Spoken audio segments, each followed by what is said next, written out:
सवाल ये है कि फ्लू शॉट से क्या कोरोना से होने वाली दिक्कत को रोका जा सकता है? जाहिर है इस सवाल का जवाब कोई डॉक्टर ही दे सकता है। तो सुनिए डॉक्टर फ्लू शॉट को लेकर क्या कह रहे हैं। अभी भी ये पर्टिकुलर सीज़न में ये जो एज ग्रुप है उन्हें फ्लू का वैक्सीन ज़रूर दीजिएगा।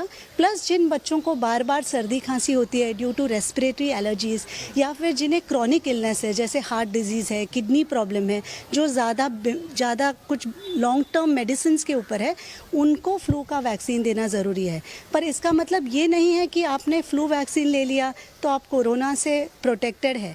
कोरोना का प्रोटेक्शन आज की तारीख में भी मास्क, सैनिटाइजेशन, सेफ डिस्टेंसिंग और कोविड वैक्सीनेशन ही है। से ये फ़ायदा मिलेगा कि जो 100 बच्चे अगर बीमार हो रहे हैं जिनको सर्दी खांसी के लक्षण हैं, टीका लगने के बाद उनकी संख्या 100 की जगह 60, 70, 80 हो जाएगी।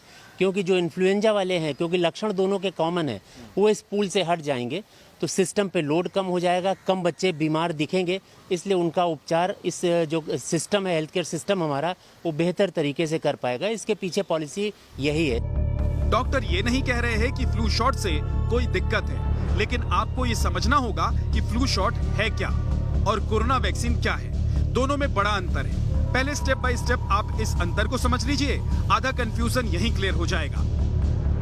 फ्लू शॉट निमोनिया पर काम करने वाली वैक्सीन है। कोरोना वैक्सीन कोविड वायरस से संपूर्ण सुरक्षा देती है। फ्लू शॉट लंग में होने वाले इन्फेक्शन से बचाती है। कोरोना वैक्सीन कोविड वायरस से होने वाले हर इन्फेक्शन से बचाती है। फ्लू शॉट डॉक्टर की सलाह पर लगाई जाती है। कोरोना वैक्सीन एक जनरल गाइडलाइन के साथ मास वैक्सीनेशन में इस्तेमाल हो रहा है। हमने अपनी इन्वेस्टिगेशन में जो पाया, डॉक्टर से जो बात की, एक्सपर्ट्स ने जो बताया, उसके मुताबिक फ्लू शॉट बच्चों को डॉक्टर की सलाह के बाद दिलाने में दिक्कत नहीं है।